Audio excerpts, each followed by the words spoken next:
Welcome back. We're here with Coach Thorn after an unbelievable Michigan win over USC to start the Big Ten Conference. Um, it was 27-24, and it was a barn burner all the way down to the last seconds. Caleb Mullen scoring, I think, with 37 seconds left. A lot of things to talk about about USC. Then we'll touch on some other topics. NIL stuff with the Barstool president, Michigan grad, and then we'll talk about Minnesota and talk about Coach Fleck and his team a little bit. How you doing there, Coach? Doing great. I thought it was a remarkable victory. It was an inspiring victory. Hard hat. Yeah, smash mouth. It took on a complexion that I anticipated that we were going to feature the run, but I did not think that, and I did believe in the back of my mind, and I said this, that SC after their victory over LSU was maybe not as good as people thought they were yet. It's an evolving program still, and they've had defensive issues. You know what it said to me, Coach? Yeah. Texas is pretty good at football. Texas was good. But I knew that Michigan was better than we had played because we had been a turnover and a mistake team.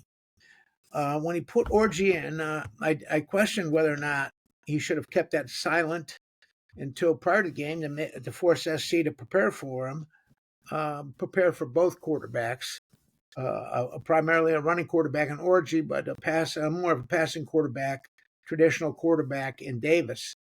But he announced it early, and I shall not second guess him because it allowed the team to get ready, and they prepared themselves to out physical, out hit, and beat SC physically. It is still a martial sport. That's a part of it. The toughest team, almost all things equal, almost always wins. And Michigan proved to be tough, tenacious. So that has been the ethic. That's part of the culture. And it proved to be the winning margin, along with a great interception by the great Will Johnson for a touchdown, which really, I think, changed the entire complexion of the game. Anytime your defense can give you a score. And I think our defense, if they can continue to do that and make big plays like that, that will help us a lot, particularly as we embark on this new phase of our football where we're really a run team. I thought Mullings was fabulous. Josiah Stewart, I tell you, that quarterback from SC got hit, and he got hit regularly, and he showed great toughness. Also, in my opinion, I have great regard for him because he got hit. I mean, Josiah Stewart, the first half, nailed him. Then they started to put the tight end. They started to chip with the running back because he was such a big problem. But our punter showed up, Doman, who is a tremendous punter, and he was a big factor in the game. Mullings was sensational. Donovan broke a big one for us. And Orji protected the ball. He ran well, but he did not turn it over. And a couple of the passes were potentially interceptions, but we were able to escape from those barely. And that was a score. But it was a great victory for Michigan. It demonstrated that when you block and tackle and hit hard and you wear down the opponent, that you can be victorious. Now, that recipe, I believe in. When I played, that's what we did. We virtually just beat the opponent up. We'd get 2-3 yard gains in the first half, second quarter, first quarter, and then they started to be 5, 6, 7, 8 yard gains, 10-yard gains after we dominated them physically and beat them up and beat them down, and their will was eliminated because we were so physical. Now, this is modern era football. I do not believe you can win all the games with only 32 yards passing. Yeah. Rob, you're a defensive coach. If you played Michigan and they were 80-20, we ran the ball 80% of the time in the USC game and passed 20.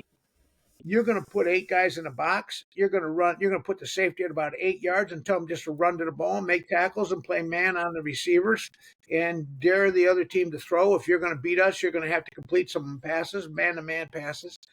And so that's what teams are going to do to us. Now, I know that our coaches are smart enough to understand that also, and we're going to prepare some things in order to take advantage of the other team when they put 8 men in the box, some play action things where the linebackers and defensive backs commit. And I hope we can do some picks and some things like that. Not illegal picks, but rub some guys off, receivers. And also, if we do get man coverage, single man coverage, that our receivers can get open and Orgy can hit them. I think it's important that we do that. And I think we will have the opportunity to hit some big passes. Because if I agree.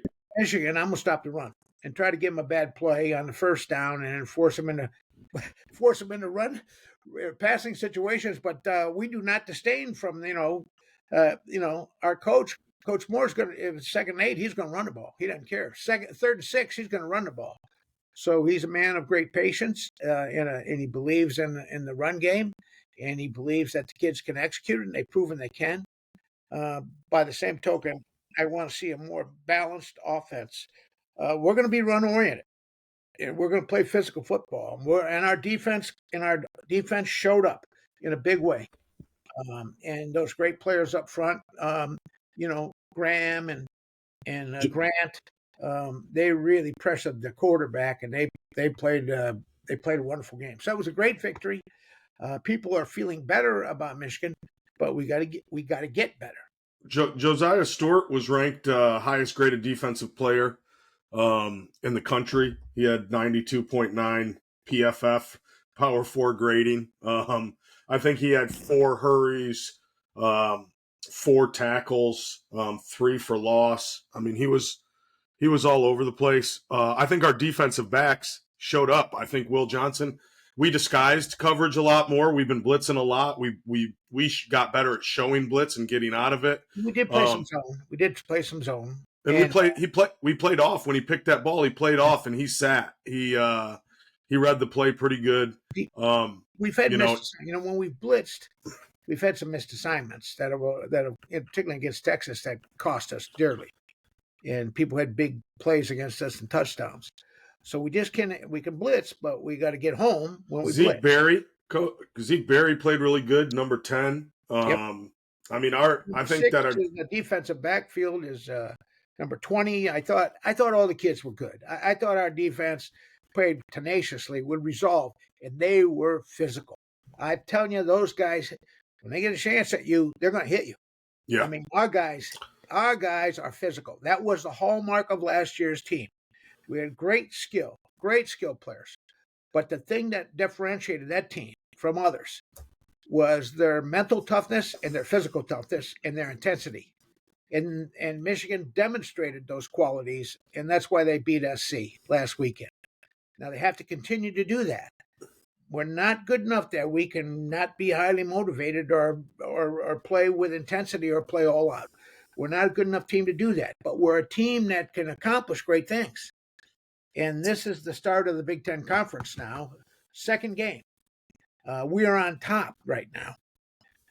Along with, I think I wrote down there, Illinois, Indiana, Iowa, Michigan State, Washington are on top of the conference. Everybody with one victory.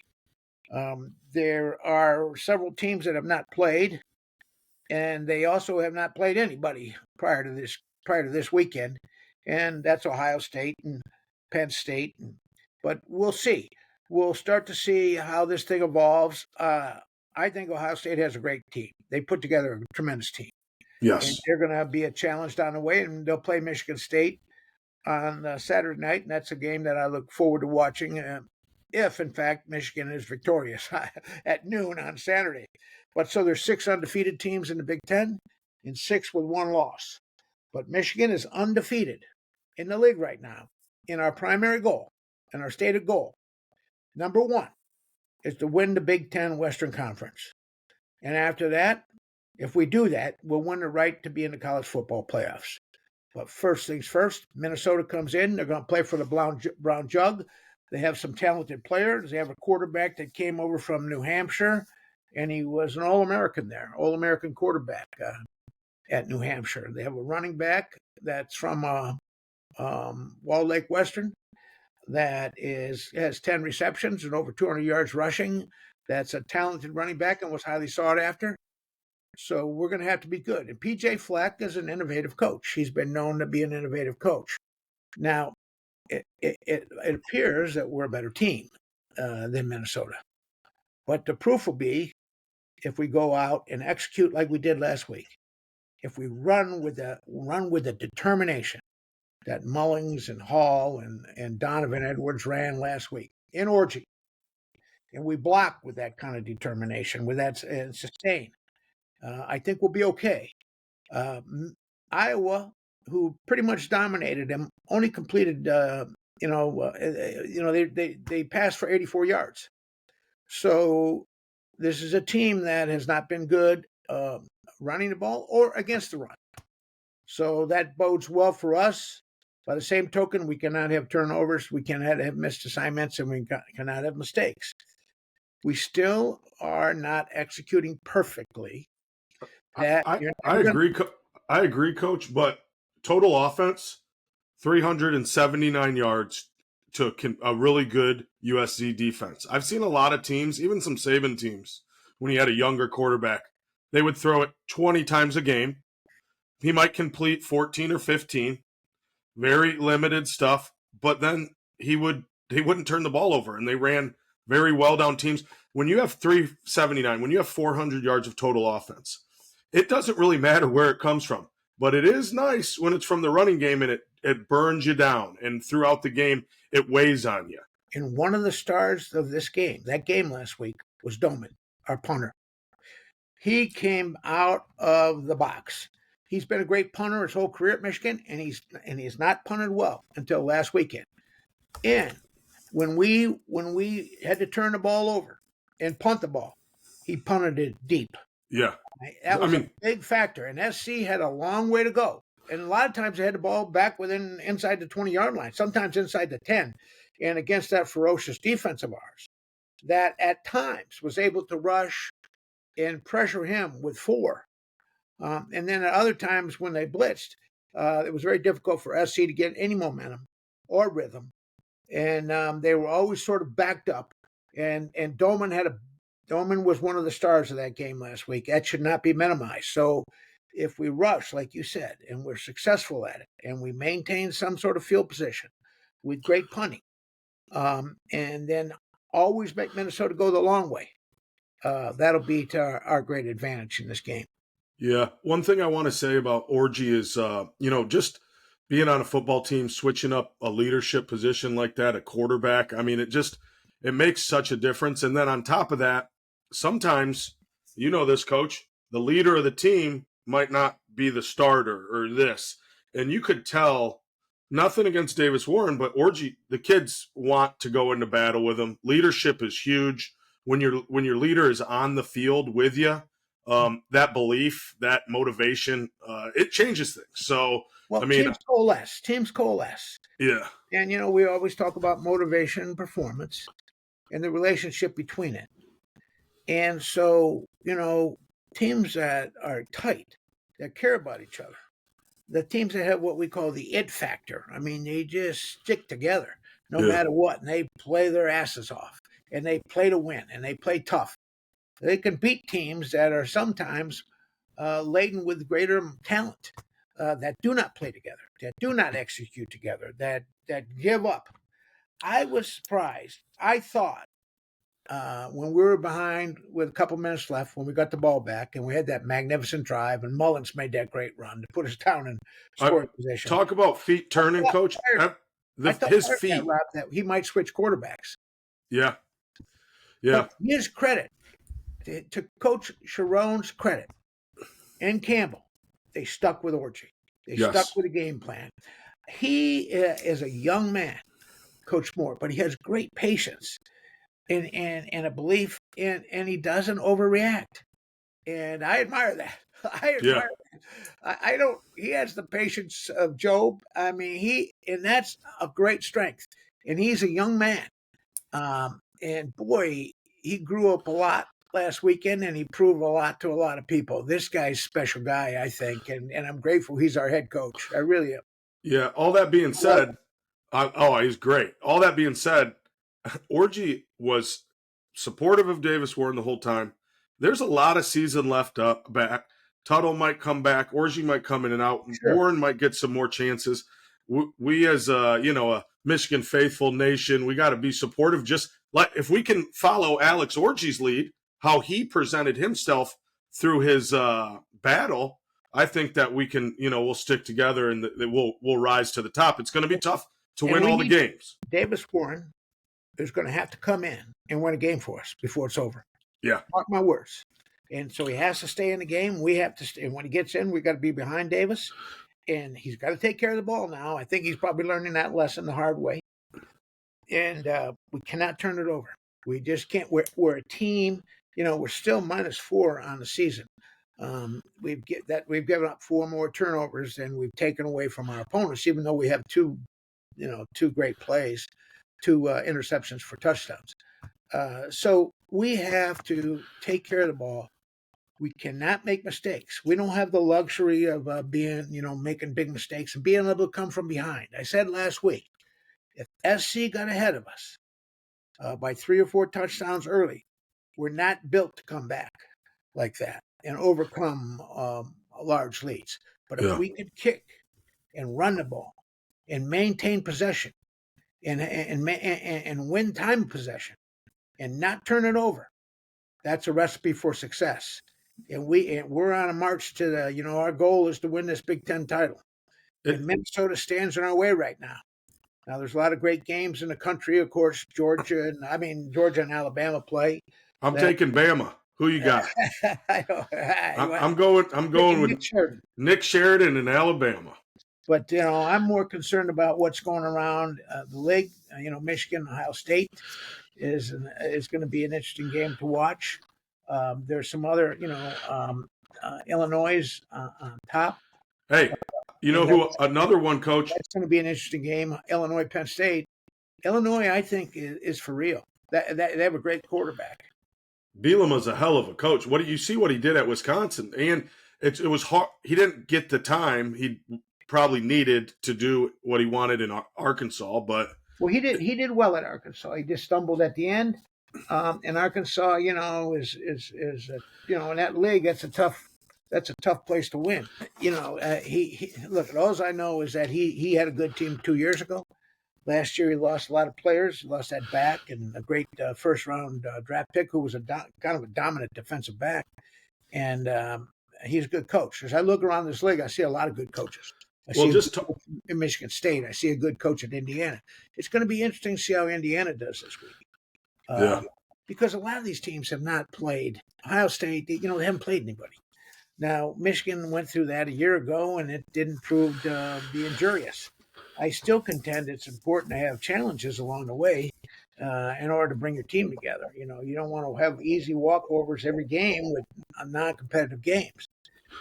But Day is a coach. P.J. Fleck is an enthusiastic, inspiring guy. Row the boat, and he's done a good job up there. And he's playing for the Brown Jug, so we cannot in any way, look past them. We got to be ready, and we got to do what we did last week. We got to hit them. We got to hit them, hit them again. Everybody to the ball. Maintain your blocks. Get to the second level. Believe that our runners, if they get a break there, will break a tackle and give us big plays. We won't have to rely on big pass plays, but we rely on big running plays. But also get positive yards, 5, 6. Break down the opponent. That's our football. Donovan Edwards too. You saw him had his breakout game. He's going to keep doing that. I wasn't happy with that fumble. Yeah. Well, did you see the USC player hit the ball perfectly? He punched it out. He really did a good job. That SC player. But that was. You got to roll your shoulder over the ball. 2 points on the ball. You got to have it in there.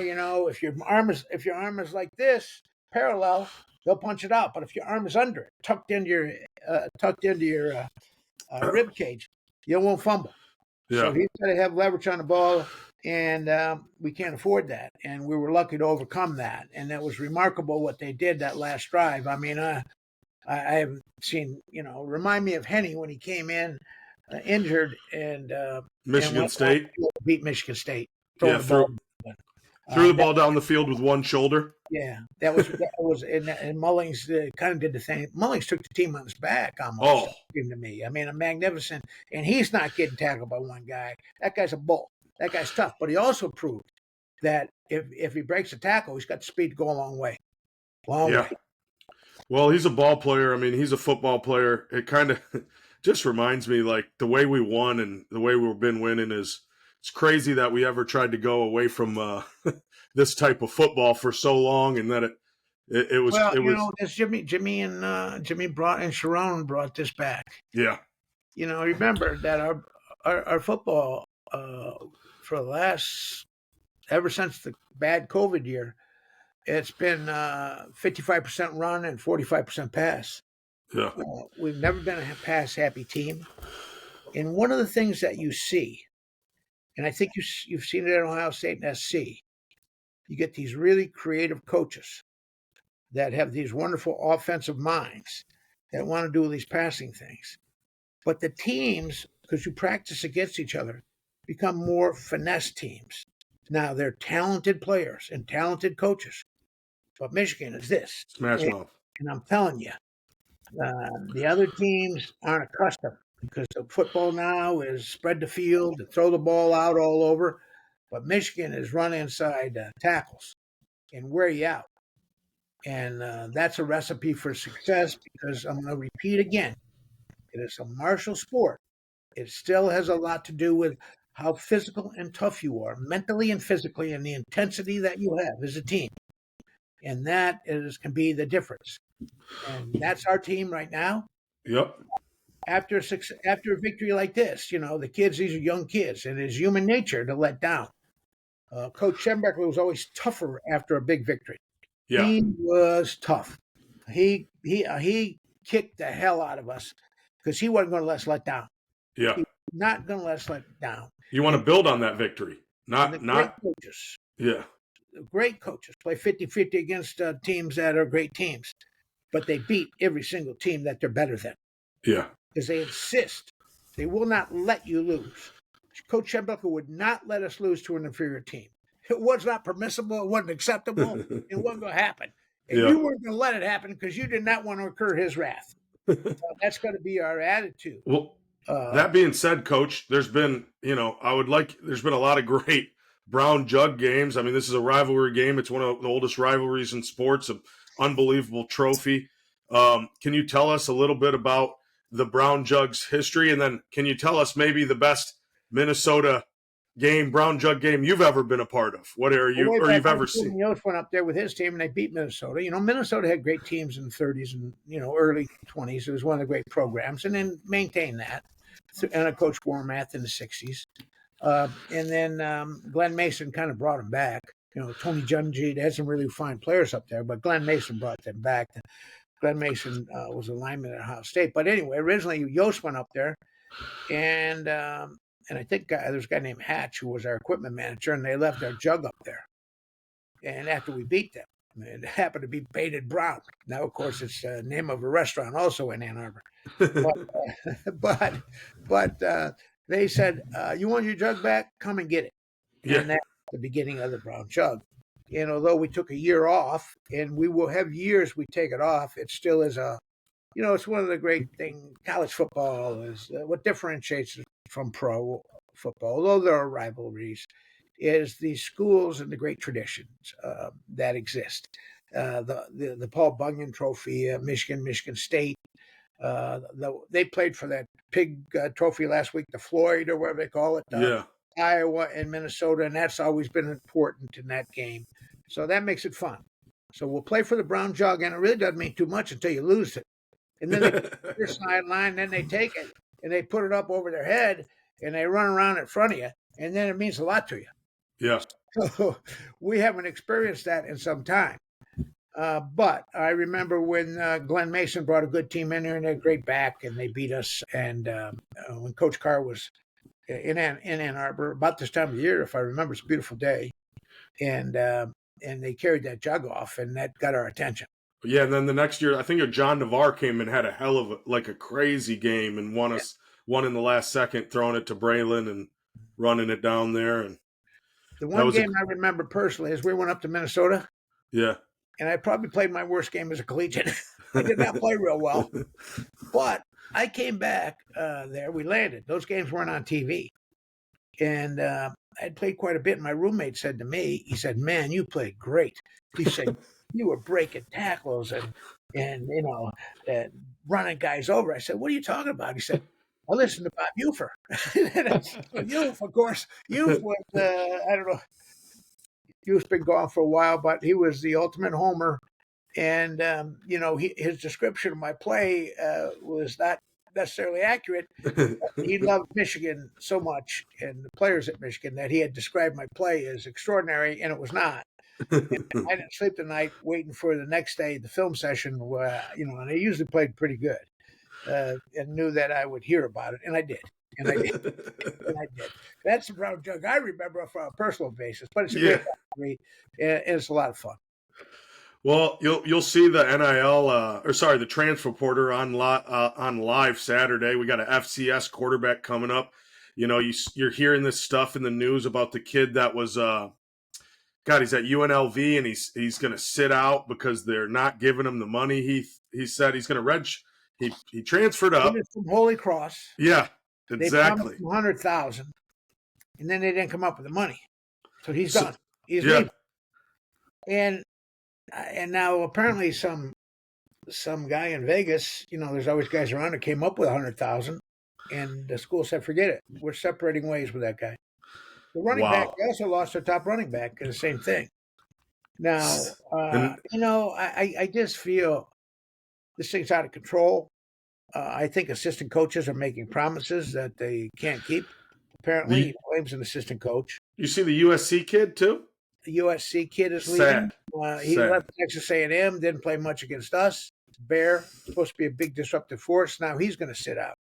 So, look, the way we approach things is if you make a commitment to somebody, the commitment to play, commitment to be part of the team, you don't just walk out in the middle of the season because it's in your best interest. That's my opinion on it. That kid. And how many times is that really the kid? And I don't know the circumstance at SC. I mean, at UNLV, they had an undefeated team. But I know this: if he came to me for a job, I would have to interview him and think hard about it, because I don't want some guy just falling out on me. Now, who to say that's what's best for him too, Coach? They might have come up with it, but I don't know who the assistant coach was shooting off his mouth. Contract's a contract, so if he was in fact promised that, they should have given it to him. But that shows how crazy this thing is. I mean, it's just insanity. They need to figure out a way to control, and it's not coordinated, and there's no guide, there's no fences. The NFL has a cap, and it's just, and I don't know how to control this thing, but it's out of control. Well, it can't be that. It can't be the NCAA. I am not a huge fan of the NCAA. The NCAA has proven to be ineffective, and they've lost every lawsuit, so they're nervous. They just want to keep the basketball tournament. They don't control the college football playoffs anymore, so they want to keep the basketball tournament. And they all those guys make a couple million that run the thing. I don't know. Yeah, they're administrators, so I don't know. Maybe college football has to come together itself and manage itself and create sort of a czar of college football. And the schools will sign up and adhere to some bylaws, and they'll have to figure out a way to resolve this name, image, likeness thing. Kids have the right to their own name, number. By the same token, so if you're Pat Mahomes, people pay you to advertise for their product because you're Pat Mahomes, and you will create business for them and help them make money. The association. NIL money is coming from alumni and contributors And the players who get the money are providing no great benefit in most instances. Like, Ewers and some of these guys that are big names, but most of them are transitory and relatively obscure. Uh, and so they're not providing a benefit to the people giving the money. So it should be, that's a contract. Now Coach Leach said if you take NIL money, you can't transfer. Yeah. Period. If you don't, then you can transfer in the portal. That's what he thought. And I'm not sure how you could. Before he passed away, he was an attorney and a smart guy and a flamboyant guy and controversial. Well, there's a lot of that's going to be worked out, and I mean, They're sure. going to have to work it out. Michigan is not in the top 10 of NIL. But Now, hold on. That the Texas came in here with a backup quarterback making 3.1 and the starter making 1.7. Well, we got a guy that was graduated from our university, is running a sports empire. Dave Portnoy, El Presidente, they call him. He said he'll donate between $1 and $3 million to guarantee that we have a top 10 quarterback. So I wish I could throw the ball, but I can't. I wish I had some mobility. But that's going to get the attention of a lot of quarterbacks around the country. And, I think that's good for Michigan. But, we didn't like outside interference when we coached. Canham said if you want to give money to Michigan, give money, but you're not going to run the program. The coaches are going to coach the team. So, when you do that, you gain influence. So, it worked out for Miami in the 80s, in the 90s. They weren't very bad when that Shapiro was sending over. And then the gambling part of it is a concern. Some guy, and I'm not saying this about Portnoy. He's a great Michigan fan. But let's say you take money from a guy who gambles. Now, some of the big bets now, Robbie, are if you score a touchdown in the first quarter, or things like that. The great running back, or you throw a touchdown pass, or you get an intercept. They're crazy bets. They're all these little bitty bets, and you say I don't want you to lose a game. That's old point shaving thing, but maybe you drop a pass in the end zone. We don't want that kind of influence from outside sources. I don't believe that any Michigan guys would ever do that. I don't believe that. But, I think around the country, there's people that, would see no harm in that and an opportunity to, to benefit themselves from the thing. You worry about these things. Yeah. You don't want that in sports. You want it to be a fair game. Now, we're not in the top 10 NIL, and I think that's because we had such success. We weren't real aggressive about it. But now we have to be. Michigan's got to be top 10 NIL money because, like Coach Saban said, now they want to know if I'm going to start. If you're not going to start, I'm going to the portal. You got to promise me I'm going to play, and then I want to know how much money I'm going to make. Now, one player came and then asked him, what do I have to do to improve? How do you see my future? What do I have to work on in the offseason? They want to know, number one, am I going to start? If I'm not, I'm leaving. And number two, how much money I'm going to get? And Saban said, I'm out. I'm not going to do this. So I don't want to get to that. It's hard to manage this stuff.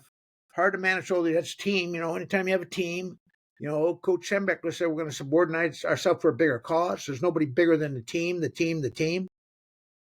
So it's professionalism to some extent. I'm concerned about it, and I don't have. Seems to me there needs to be more cohesiveness, a little more unity.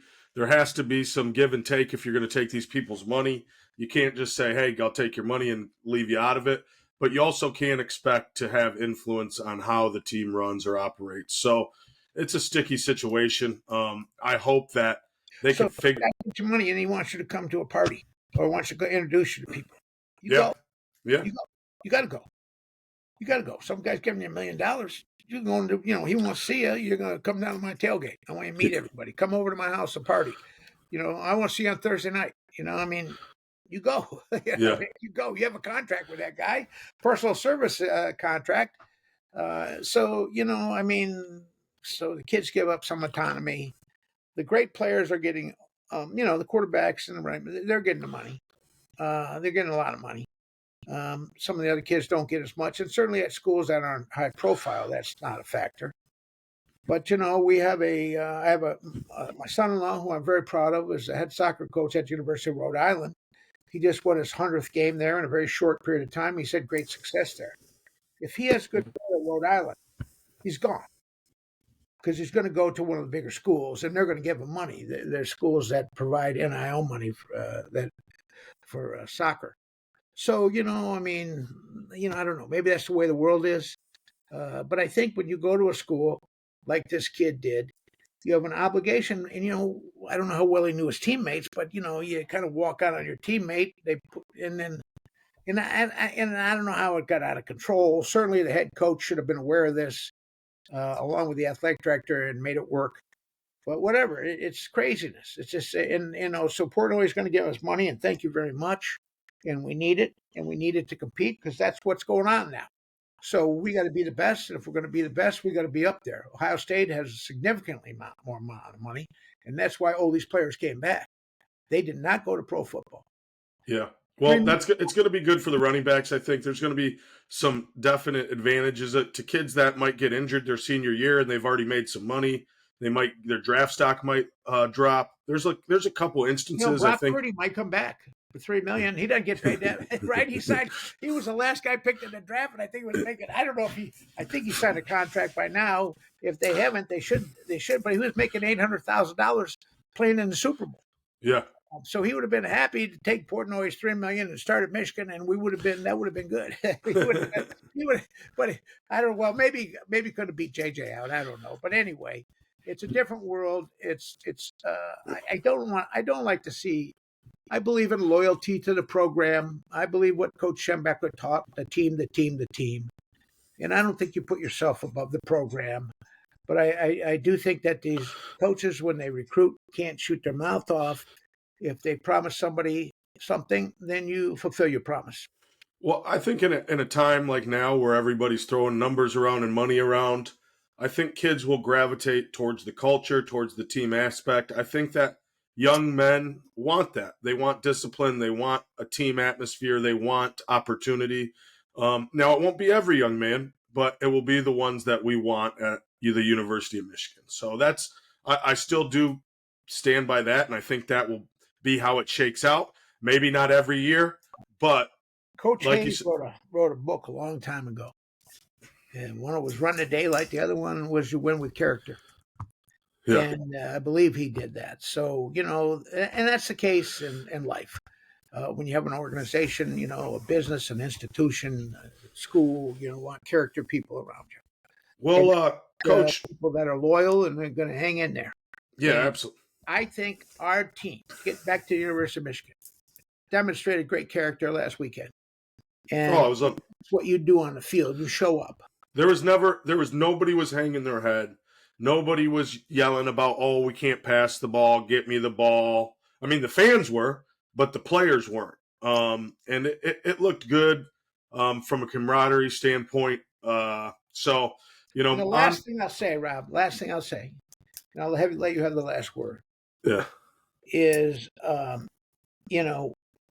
this team cannot overlook anybody. It's not a team that can walk on the field. Of course, no team can do that, but sometimes you just have more talent than, So Ohio State has demonstrated that. They're like 55 points a game scoring. They have not had a challenge. But our team has got and a big challenge in football. And Coach Schembecker, I remember he was talking about that, it's one thing. Purdue, we used to call them Spoilermakers because they'd come up every once in a while, just upset a big team. But they did not play consistently well. They did not win consistently. The most difficult thing to do in sports is to come up, in college football, is to be emotional and be inspired and to come up every week and to come ready to play and play all out. And as I mentioned, after a big week like this, and you're a young guy, and now everybody's, first of all, you were dogs and you were no good and you weren't living up to Michigan's tradition. And now you're a great team again and you're great guys and you beat the great SC. And people are patting you on the back. You got to stay focused. You got to play hard. You got to execute. You got to be tenacious. You got to come with everything you got. You got to play with everything. And you leave. And when I tell people get mad, we talk about the Michigan man.